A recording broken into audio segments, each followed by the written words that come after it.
Okay, before I start the real video, I just wanted to say Kim D and I have news about Real Housewives of New Jersey. We're going to announce it on Wednesday next week, along with some other surprises, which you'll figure out as days go on.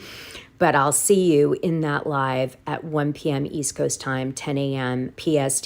Please join. It's going to be a good one. Hi, you guys. So here we are for our weekly Real Housewives of Beverly Hills gossip dump and recap at the end. Time codes are always in the description if you want to come back, because sometimes these are long. I would love it if you hype the video and like and subscribe, and also tell people about the channel so we can grow our community, because it makes it better and better. Yes, and I do love the comments. And let's get going. So I want to talk about the pattern of Real Housewives of Beverly Hills cast members having really bad things happen to them. You know, I don't know if it has to do with how bad LA's become or what, but it really caught my eye. I'm going to be sharing some receipts about Rihanna's in a minute, because I do see her as an extension of Bravo, because she's constantly promoting it and also working with the talent from Bravo to promote Fenty and everything else, okay? So, let me remind you. You have Teddy Mellencamp, who's been robbed a few times. I think someone was actually murdered in one of her houses, even though her husband owns a security company. You have Garcelle Bouvet, who had SWAT teams called to 2 different homes to, scare her, like cops show up, whatever. You have Sutton Stracke receiving weird packages related to Tamra Judge, which I've covered in previous videos. And she's like, how did they get my address? You've got Sutton Stracke being robbed, Kathy Hilton being robbed. You have Mauricio so scared about robberies that he's saying, I'll shoot you if you come near my family. And then we have Dorit Kemsley robbed at gunpoint with a home invasion, and Rachel Zoe, her house is robbed while she's out of town as well, right at the same time, within hours of Rihanna's house getting shot. And what's crazy is Kathy Hilton lives a few blocks down the road from Rachel Zoe. So someone's hit in the neighborhood. They also robbed Nicole Kidman, Brad Pitt, and they went for Teddy Mellencamp one more time. But they got caught this time because Edwin put in a really good security system this time. Thank goodness. Like, what is this, the third? So here's the good news. They caught one of the 2 guys trying to rob Rachel Zoe's house, which means that he likely knows who's hitting the neighborhood. It's usually a gang that does it. We've had rich kid gangs do it, and we've had regular just people coming from other parts of LA that are, angry because there's such a difference between lower class and upper class. It's very difficult sometimes for people to handle. So they go off the deep end and they start breaking the law. It's usually young people doing it. So anyway, hopefully we'll find out now what the gang is related to all this, to Rachel Zoe's house. She was in Vegas at a private club opening at the time that it all occurred. But this is good news for everybody, because I bet they'll find some of Kathy Hilton's stuff and maybe others there. Because I think at least Sutton, Kathy, and Rachel's are related at a minimum. Okay, so let me quickly play you a comprehensive clip of what happened at Rihanna's house, in case you didn't hear the whole story. As motive, we haven't established that yet. But Los Angeles Police Chief Jim McDonald says they do know this. 35-year-old Ivana Ortiz allegedly opened fire Sunday afternoon on the singer's home using an AR-15 style rifle. The chief says 10 people were inside the property at the time. The bail is as high as it is because of the number of victims. There were a total of 10 people present when that shooting occurred, and all would be considered victims. So that's a big portion, and then there's an enhancement for using the weapon. It's not clear if Ortiz traveled from the Orlando area just to target Rihanna, but the police chief says security guards called 911 after hearing gunshots and then spotting a white Tesla driving past Rihanna's Beverly Crest home. 10 gunshots fired from the vehicle at the gate. The chief says a witness reported seeing a woman in the Tesla with a blonde wig driving up and down the street prior to the shooting. No one was injured, but bullets hit the security gate, the singer's home, a neighboring house, and an Airstream trailer. The LA Times is quoting a source saying Rihanna and her partner A$AP Rocky were in the Airstream trailer parked on the property, which was hit by bullets. The chief says they used automated license plate readers to locate the car less than 10 miles away at the Sherman Oaks Galleria and took her into custody. The chief says during a search of her car, they found the rifle, discharged cartridge casings, live ammunition, and a blonde wig. Police say there was additional ammo and a 30-round magazine discovered in the trunk. We do know and are aware of social media posts that had been made that they're looking into further. I'm fighting with the devil himself, and that's why you got Rihanna over there all jealous. A series of troubling social media posts online allegedly made by Ortiz show her ranting about Rihanna, at times accusing the 9-time Grammy winner of witchcraft and claiming the singer was trying to harm her. If you want to see more of that crazy lady, go to Wilkie_Dana and you can go in, where you put the retweet of like reels you like. And I always put like stuff I find that I think everyone would be interested in there. And she's in there talking for hours about how she thinks Rihanna's, trying to kill her and all this stuff. She's nuts. Okay. Believe me, Rihanna's got bigger fish to fry than trying to hurt this lady randomly in Orlando.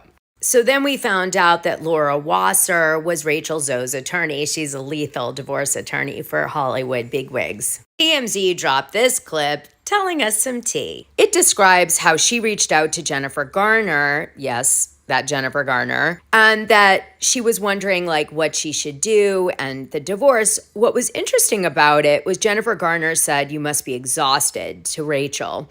And this really touched Rachel. I'll let her tell you the story. Jen knew because I called Jen to get a lawyer.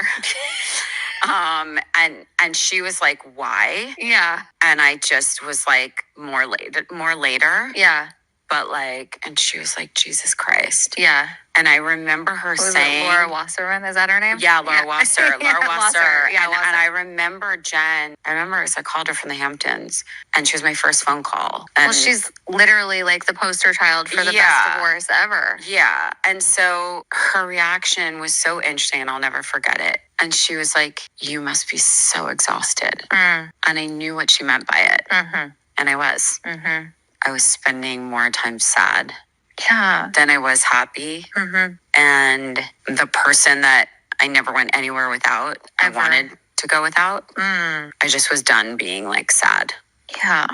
Now, I was very interested in this because I met Ben Affleck when I was young, before he was married to Jennifer Garner, at a big Hollywood party. I think it was like related to the Oscars or something. I forget. It was like a lead up event. And he was just brooding. Like, how the tabloids show like him being mean and angry all the time, like to show that he's like a weird kind of jerk sometimes. Well, he was like that at the party way back then. This was right when he started in the industry. So this is like his personality. So can you imagine him drinking a lot and what a hell that must have been for Jennifer Garner? Oh God, his ups and downs. And that's saying something for me to say that, because I was raised most of my young life in Massachusetts until middle school when my mom had the car accident and I got to New York, right? And I have to say, I'm a masshole through and through. And I still think he's acting like a wicked douche. If you know, you know. Okay, so by now you guys have heard that it's come out that Dorit Kemsley has some loan problems that have recently become public because Radar Online broke the story about them going into default. Now, I did a deep dive on her financial problems after this all emerged because I had enough data to do so, and that is coming out on Saturday in the confessional video on the Patreon, which comes in both a video and audio format. So I'm not going to go too deep on this because I already did in there.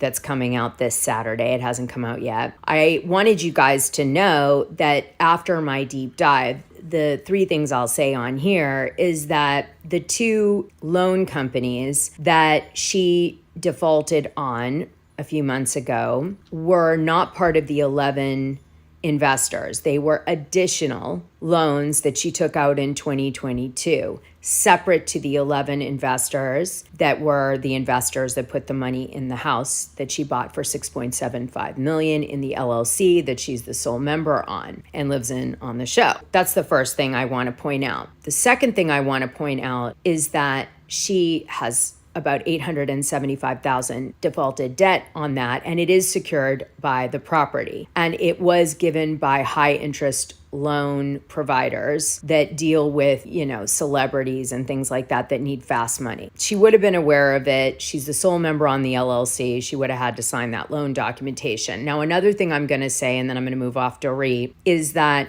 she also defaulted on the mortgage now twice, right? So she did, I think it was 2024. They made it correct. Now we're here in 2025, and then she defaults in late 2025. And here we find ourselves finding out about it now that basically she's defaulted on the big loan, which is the 11 people. And it looks like one company, because one company is the trustee over the debt. So when she's sued for foreclosure, the trustee sues on behalf of the 11 people. And that is, again, secured by the property. And I think she had a PG on it with PK. Now, I did the math on the properties, and as I see it, her best case scenario is she walks out break even. Her worst case scenario is she could be on the hook with PK for $1 million. Her and Erika definitely should be talking, legal together and comparing notes. So I don't know if you guys know this, but Tom Girardi's last lawyer that was in cahoots with him has pleaded guilty in a plea deal with the prosecutor's office. He hasn't been sentenced yet, but he pleaded that he should have sent the money to the Lion Air victims. And although he asked Tom Girardi several times to do it over 8 months, Tom never did. He didn't report him and he didn't send the money. Let that be a warning to attorneys that watch dirty shit happen in their office, that they can be found guilty for that. And he's going to be sentenced now coming up. Tom Girardi's son-in-law did not get that bad of a sentence, which was pretty shocking. He did a plea deal. Let me show you. So here we go. David Lira, 65, Girardi's son-in-law, pleaded guilty last year to criminal contempt charges for his willful failure to abide by the settlement payment order. Lira was sentenced to 4 months in federal prison and 4 months of home confinement and ordered to perform 200 hours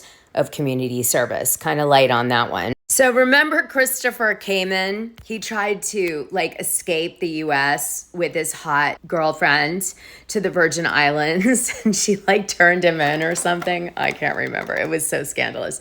Anyway, Christopher Kamen got a good punishment for his involvement. By the way, the Lion Air victims did get all their money, but from an insurance company, not who they were supposed to get it from. The law firm's former chief financial officer, Christopher Kamen, pleaded guilty last year to a wire fraud charge for helping Girardi embezzle the victims' settlement funds. Kamen was sentenced to more than 5 years in federal prison, a term that will run concurrently with a 10-year sentence that he received in federal court in Los Angeles for a related embezzlement scheme. So actually, he had multiple schemes and he only got 5 years. So, I don't know. Tom's serving 7 years.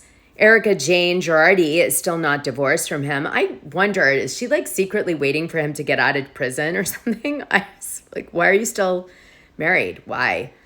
Now, another thing that came out this week was an article to do with TMZ and the man that abused Erika Jayne Girardi. Now, there was a bunch of really fishy shit around what TMZ decided to drop in this exclusive, oddly in 2026, although this incident allegedly happened back in 2024, oddly not published by anyone, even though TMZ monitors the news all the time and the cop stations and all that stuff. So odd that they didn't pick up on it at the time. That's all I'm going to say about that here. But I did do a deep dive on, based on what TMZ said, whether or not the story tracks that Erika is dropping, and also some other stuff. You got to go watch the Patreon Saturday video. It's broken down over, 10 minutes of receipts, you'll see. So that's all I want to say on that. But per the TMZ article, it appears that a man that she was dating back in Vegas time when she was doing her show in Vegas, that guy broke into her house and, I guess based on what she said in the show, choked her and all these things, and they filed it as a domestic violence issue.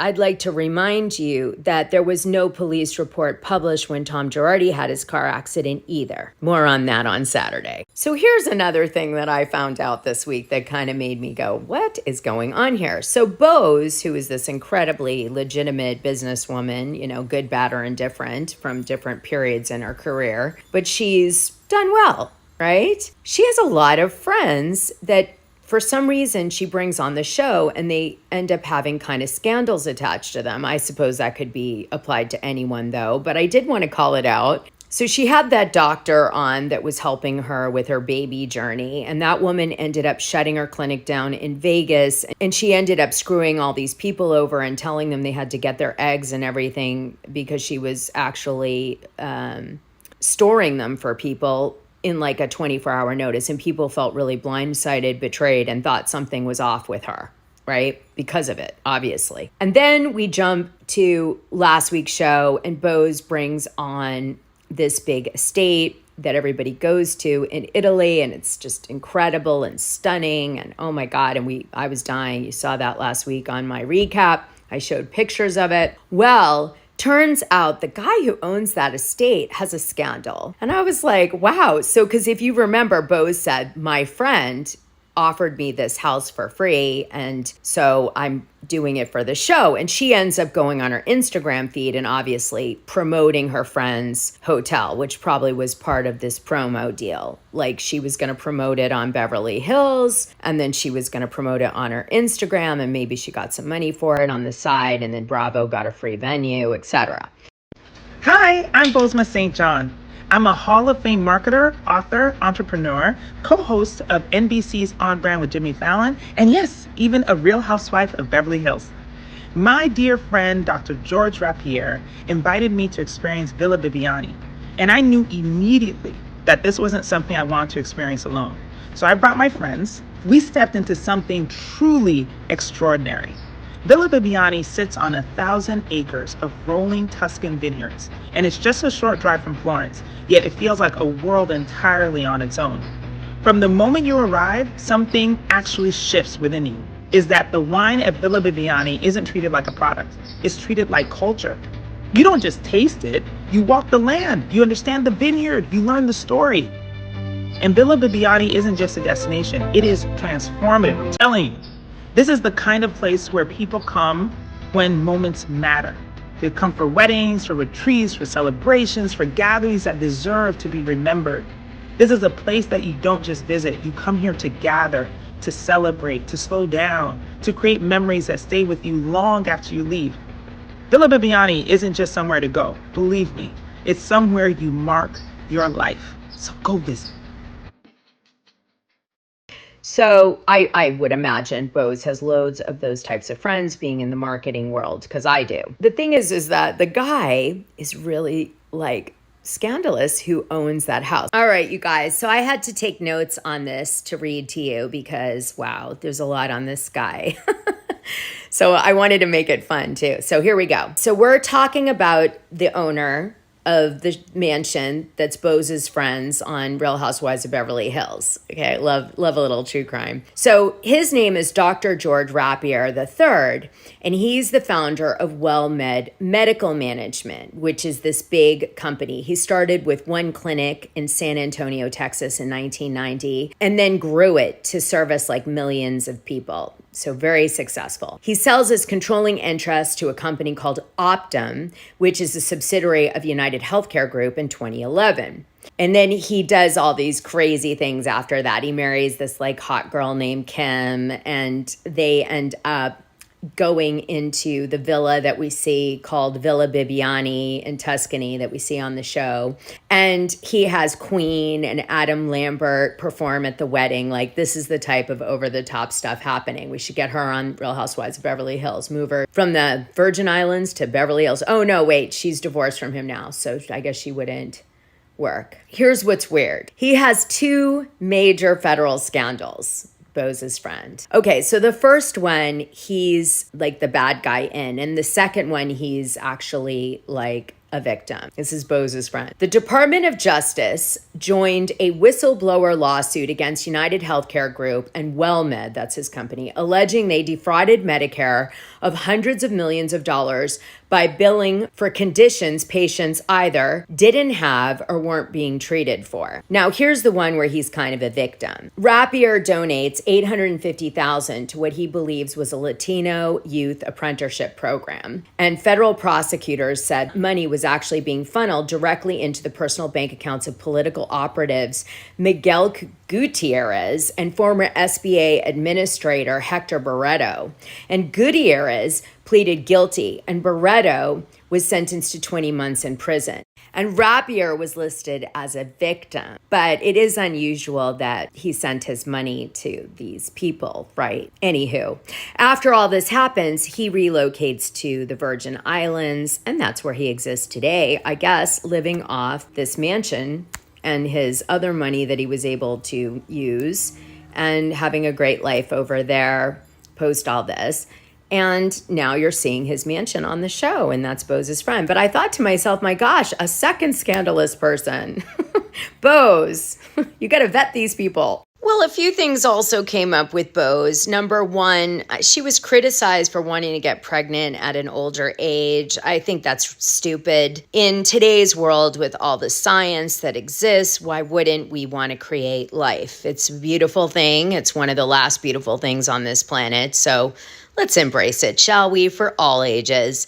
And then in addition to that, there was Boz admitting that she signed a prenup with her man. I think it was a smart move. I think she'd be screwed otherwise. So I hope that he brings her some companionship, because that's probably about all he's going to bring based on the little glimpses we've seen on the show. Kathy Hilton's having an annoyance. Her friend or a vendor or someone who was going to one of the events she hosted at her property fell down and is now suing her. Gosh, people. Well, I hope that when this woman fell down, there was some sort of insurance for, workers' comp or coverage, because it was bound to happen to Kathy Hilton with so many people going in her house for events and other things that she's doing, promotions and stuff like that. So I remember I used to be nervous when people would come over. I'd think, oh God, I hope no one sees me as a mark. So a lot of people have been talking again, oddly, about Paris Hilton's documentary from a long time ago now, and the fact that they feel that Kathy Hilton is at fault for putting her in this rehab where she was sexually assaulted and attacked. And fans were saying that Kathy Hilton knew and all of these things. Let me play you the clip. Paris didn't come to the breakfast table, and my parents were smiling like everything's fine, and we didn't ask any questions. They said she went to boarding school. For those of you who are concerned about your child's education, they'll be working with competent teachers who care about them and who want them to succeed. Provocating school is the worst experience of my entire life. I think the specialized teachers that they have really help out tremendously in educating. Throwing us against walls, strangling, hitting. School does not take a back seat to that program. Late at night, they would take certain girls into a room and do cervical exams. Did that happen to you? Yes. A lot of the people who work there got off on torturing children and seeing them naked. I thought I was going to be or killed. And you see your parents doing nothing.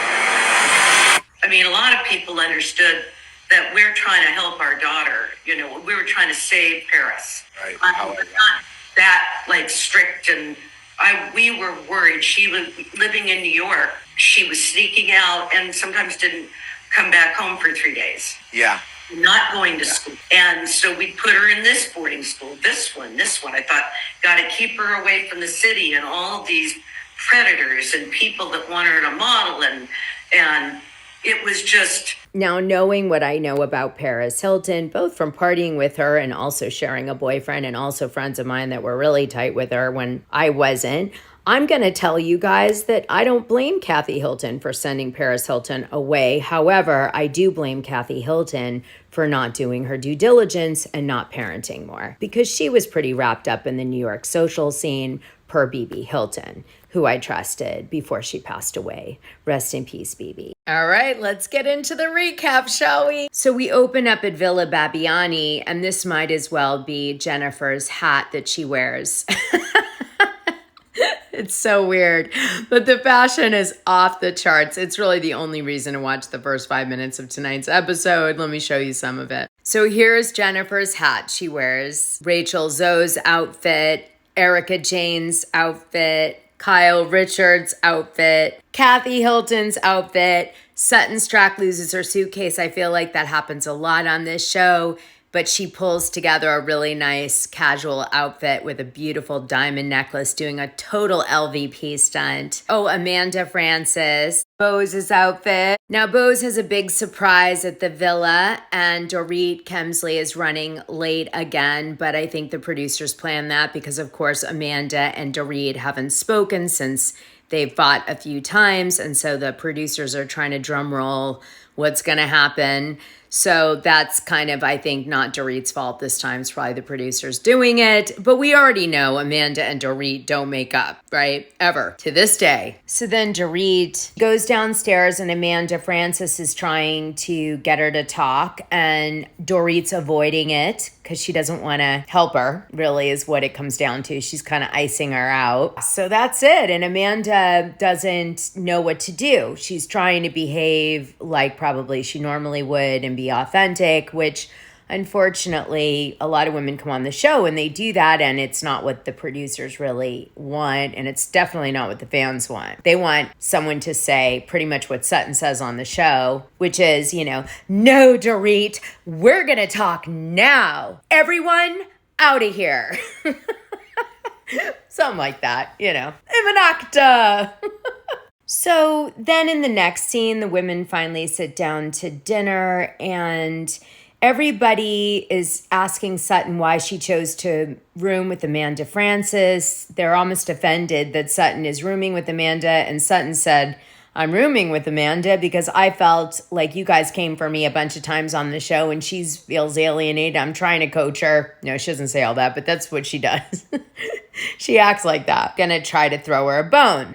The women seem to side with Dorit Kemsley in that Amanda Francis didn't know her at all to comment on the fact that she shouldn't be talking about PK on the show, whatever, to the women, because it could cause problems for her in her relationship. And Amanda's like, I said it wasn't my opinion and I deferred it to Kyle, but I do agree with it. And then Dorit goes back to that. And shockingly, Kathy Hilton steps in and says, to Amanda, you've got to read the room and know your place. But this is really unfair. I don't like Amanda. I think she's taken advantage of some vulnerable people, which I don't appreciate. But I also know that she's got to come into the show and fight, right? So what the hell do you expect her to do?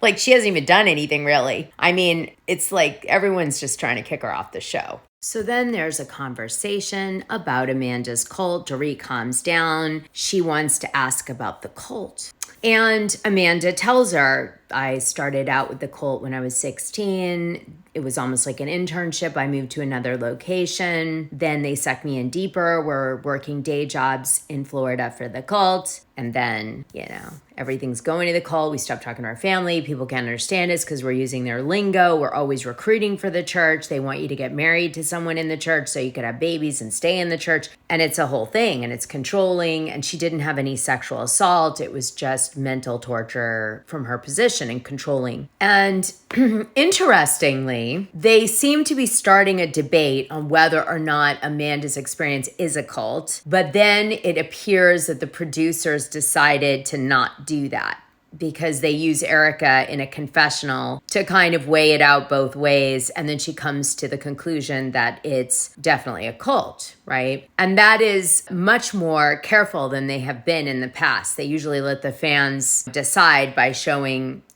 was she lying? Was she not lying? And then you guys argue about it. So I wondered about this. Why this topic? Are they being sensitive? And then I remembered Real Housewives of Salt Lake City, Heather Gay's special she did on the Mormon religion, and I was like, oh, now I know why they were being sensitive on this topic. So then we see the women trying to get Amanda to have some sort of reaction to Dorit, digging up dirt on her, and she's like, that's not how I process things. I see that as a lack of control, all this stuff. The thing is, do we really care about Amanda enough yet to care about what makes her click and how she works? And that's the issue here, is that I'm not sure the fans are that interested in her approach to whether she engages in a fight or not with Dorit. You know what I'm saying? That's where I feel like they're losing people a little bit. So then in the final scene, we see a really horrible thing happen to Rachel Zoe. A lot of women will relate to this. She goes away on this trip to Italy. Roger takes Caius. The older brother, Sky, goes to a friend's house instead of with Roger. Roger obviously wants his girlfriend over, or to be with him, the stylist girl. And so he's like, I better tell Caius this is my girlfriend, so he could probably hook up in front of him or whatever. Can't, hold back kind of thing. Because he's going to have him for maybe a week, right? Or longer. So what happens is Caius is sat down and he's like, this is my girlfriend. And Caius doesn't like the formality of the fact that his dad is saying it to him. And he has no brother to talk to and no mother to help him digest it. Plus, it wasn't done in an environment that was making him feel safe. Like if Rachel Zoe and the dad sat down with him and said, your dad is a girlfriend and, we're not going to do anything uncomfortable for you, blah, blah. But instead, the dad puts his own needs and the girlfriend's needs over the kid's needs. And that is what was devastating to the kid. So he texts his mom. Rachel wakes up to this text. She's horrified. She wants to go home because her kid's upset and this is her baby, and she can't because she's doing Beverly Hills, and she can't believe he did it while she's away and on a different time zone. It's just so selfish. And Dorit really relates, and she tries to be there for Zoe to process it. She agrees it's awful because Dorit is dealing with a similar character. PK is very selfish, so she's dealing with that herself, and they bond and connect on that level. And that's how the show ends. Very sad. All right, you guys, I'll see you on my live next week or in the Patreon, whatever happens first. Big kiss.